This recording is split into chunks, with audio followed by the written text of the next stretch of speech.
338장 내 주를 가까이 하게 함은.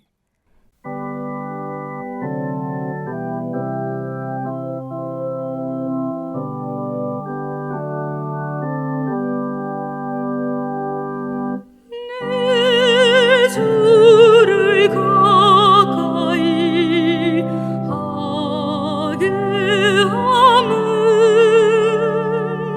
십자가 짐 같은 고생이나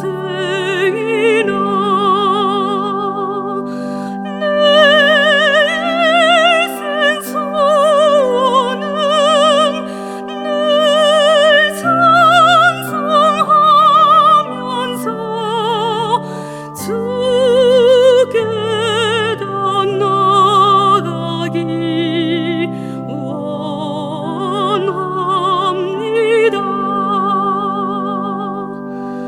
내 고생하는 것 옛 야곱이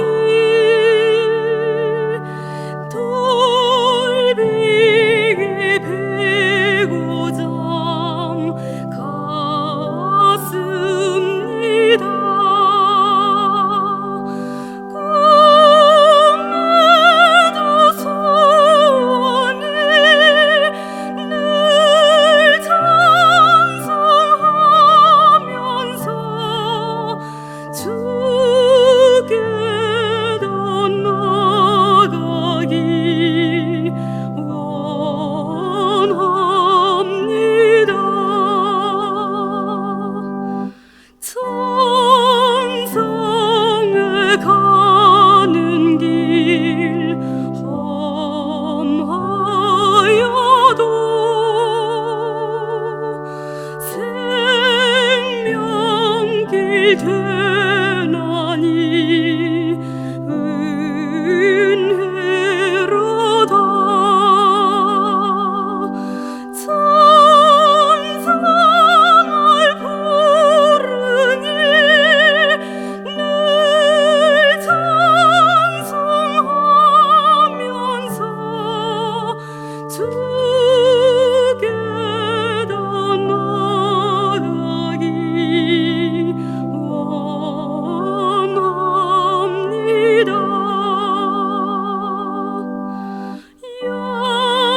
야곱이 잠 깨어 일어난 후 돌단을 쌓은 곳 본받아서 숨질 때 되도록 늘 찬송하면서 주께 더 나아가기 원합니다.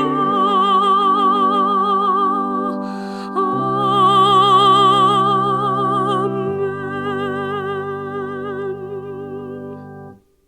제20장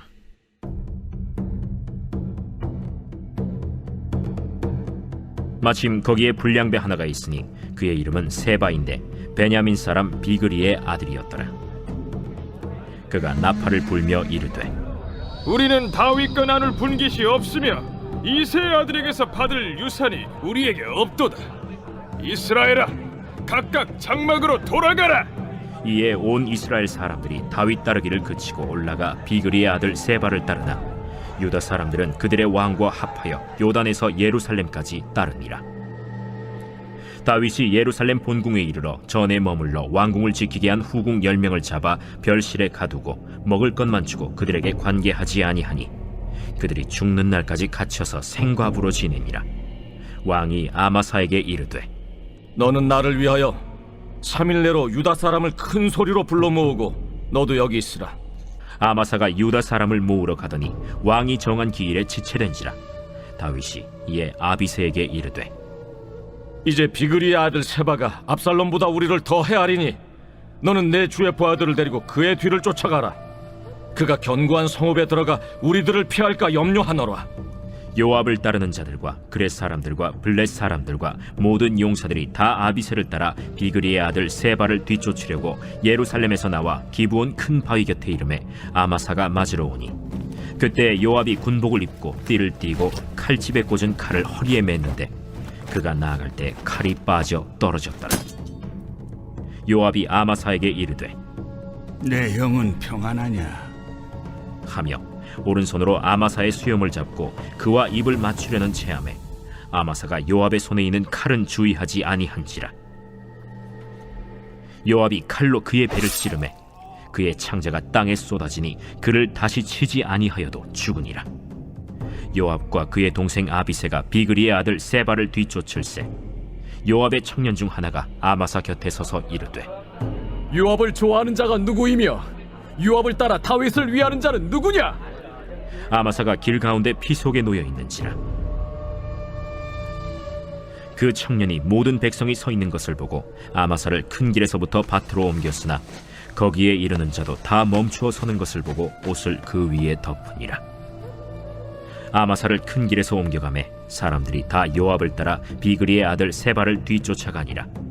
세바가 이스라엘 모든 지파 가운데 두루 다녀서 아벨과 벳 마아가와 베림 온 땅에 이르니 그 무리도 다 모여 그를 따르더라. 이에 그들이 벳 마아가 아벨로 가서 세바를 애우고 그 성읍을 향한 지역 언덕 위에 토성을 쌓고 요압과 함께한 모든 백성이 성벽을 쳐서 헐고자 하더니 그 성읍에서 지혜로운 여인 한 사람이 외쳐 이르되 들을지어다, 들을지어다. 청하건대 너희는 요압에게 이르기를 이리로 가까이 오라. 내가 내게 말하려 하노라 한다 하라. 요압이 그 여인에게 가까이 가니 여인이 이르되 당신이 요압이니까 들으하다. 여종의 말을 들으소서. 내가 들으리라. 옛사람들이 흔히 말하기를 아벨에게 가서 물을 것이라 하고 그 일을 끝내었나이다.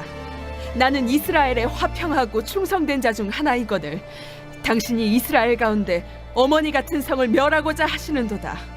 어찌하여 당신이 여호와의 기업을 삼키고자 하시나이까? 요압이 대답하여 이르되 결단코 그렇지 아니하다. 결단코 그렇지 아니하다. 삼키거나 멸하거나 하려 함이 아니니 그 일이 그러한 것이 아니니라. 에브라임 산지 사람 비그리의 아들 그의 이름을 세바라 하는 자가 손을 들어 왕 다윗을 대적하였나니 너희가 그만 내주면 내가 이 성벽에서 떠나가리라. 그의 머리를 성벽에서 당신에게 내어 던지리이다. 이에 여인이 그의 지혜를 가지고 모든 백성에게 나아가매 그들이 비그리의 아들 세바의 머리를 베어 요압에게 던진지라. 이에 요압이 나팔을 불매 무리가 흩어져 성읍에서 물러나 각기 장막으로 돌아가고 요압은 예루살렘으로 돌아와 왕에게 나아가니라. 요압은 이스라엘 온 군대의 지휘관이 되고 여호야다의 아들 브나야는 그렛 사람과 블렛 사람의 지휘관이 되고 아도람은 감역관이 되고 아힐룻의 아들 여호사밧은 사관이 되고 스와는 서기관이 되고 사독과 아비아달은 제사장이 되고 야일 사람 이라는 다윗의 대신이 되니라. 오늘도 하나님을 경외하며 하나님 뜻을 따라 살아가는 성도님들의 삶에 하나님의 은혜가 가득하시기를 소망합니다. 오늘 본문의 말씀은 세바의 반역으로 시작됩니다. 세바는 이스라엘 초대왕 사울을 배출했던 베냐민 지파에 속한 사람이었습니다. 세바는 자신이 반란을 일으킨 명분으로 유다 지파를 제외한 이스라엘 모든 백성이 느끼는 소외감을 앞세우고 있습니다. 그리고 정말 세바의 말을 듣고 이미 불만에 차 있던 이스라엘이 다윗을 따르기를 그치고 세바를 따르기도 합니다. 그러나 성경은 오늘 본문 1절에서 세바를 불량배라고 지칭하며 그에 대한 가치평가를 분명히 내려주고 있습니다. 세바가 그럴싸하게 유다 지파 외에 다른 지파들이 입지가 적음을 이용했지만 실제는 자신의 이기적인 야욕을 채우기 위한 것임을 우리에게 알려주고 있는 것입니다. 또 어떠한 입장이든지 하나님께서 세우신 왕 다윗을 대적하는 행위는 하나님을 대적하는 행위가 분명합니다. 그래서 다윗은 아마사를 통해 세바의 군대를 진압할 군대를 3일 내로 소집하라고 명령했습니다. 하지만 어찌된 일인지 아마사는 시간을 지키지 못했습니다. 시간을 더 이상 지체할 수 없자 다윗은 아비새와 요압에게 세바를 진압할 명령을 다시 내립니다.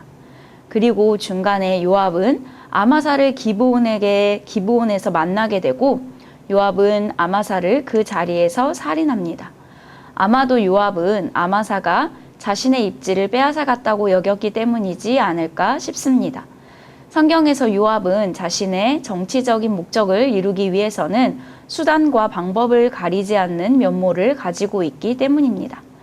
이제 요압은 군대를 이끌고 세바가 가는 곳마다 추격하여 쫓았습니다. 그리고 드디어 요압의 군대는 세바가 숨어 있는 벳 마아가의 아벨성을 포위하게 되었습니다. 아벨성은 갈릴리 호수 북쪽으로 50km 떨어진 곳에 있습니다. 요압과 군대는 이 아벨성을 포위하고 함락시킬 모든 준비를 마치게 됩니다.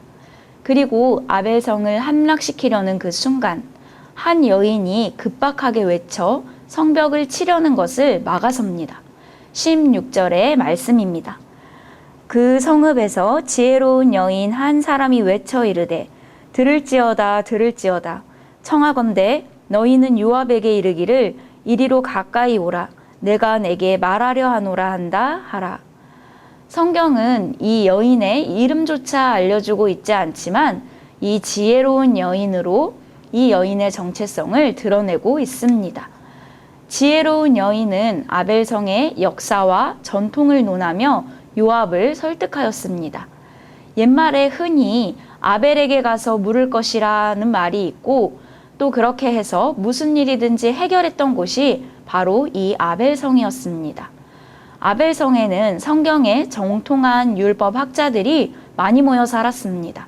그래서 이스라엘 사람들은 어떤 문제가 생겼을 때 랍비에게 찾아가서 자문을 구하는 풍습이 있었습니다.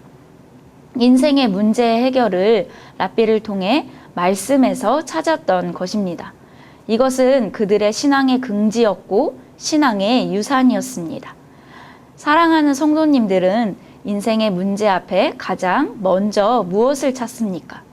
명확한 답이 있지 않은 다양한 일상의 어려움들은 항상 우리 앞에 존재합니다. 때론 가까운 가족들에게 이야기를 하기도 하고 친구들과의 대화를 통해 문제를 해결해 보고자 하기도 합니다. 인터넷 가상 공간에 글을 써서 여러 사람에게 의견을 묻거나 그 분야에 탁월한 전문가에게 자문을 구해야 할 때도 있습니다. 모든 방법들이 우리의 문제를 극복하고 더 앞으로 나아가기 위한 최선의 노력일 것입니다. 하지만 근본적으로는 나의 인생의 방향성을 제시하고 나의 양심의 올바른 가치의 기준이 되는 하나님의 말씀을 구하는 것이 가장 먼저라는 사실을 기억하시기 바랍니다. 그래서 우리의 인생의 문제 앞에 섰을 때 가장 먼저 하나님의 말씀을 기억해내는 우리가 되기를 소망합니다. 말씀 앞에 묻고 마음과 생각을 견고히 세우는 우리가 되기를 바랍니다. 그 후에 말씀이 주는 가치의 바탕 위에서 하나님의 도우심을 구하며 또 다양한 방법들로 고민하고 문제 해결 방법을 찾아가는 우리가 되기를 간절히 소망합니다. 지혜로운 여인은 요압에게 아벨성을 치는 것은 오랜 전통을 멸절하는 행위라고 주장합니다. 하나님의 뜻을 구하였던 이스라엘 가운데 어머니와 같은 중요한 곳을 향한 도리가 아니라고 말하는 것입니다.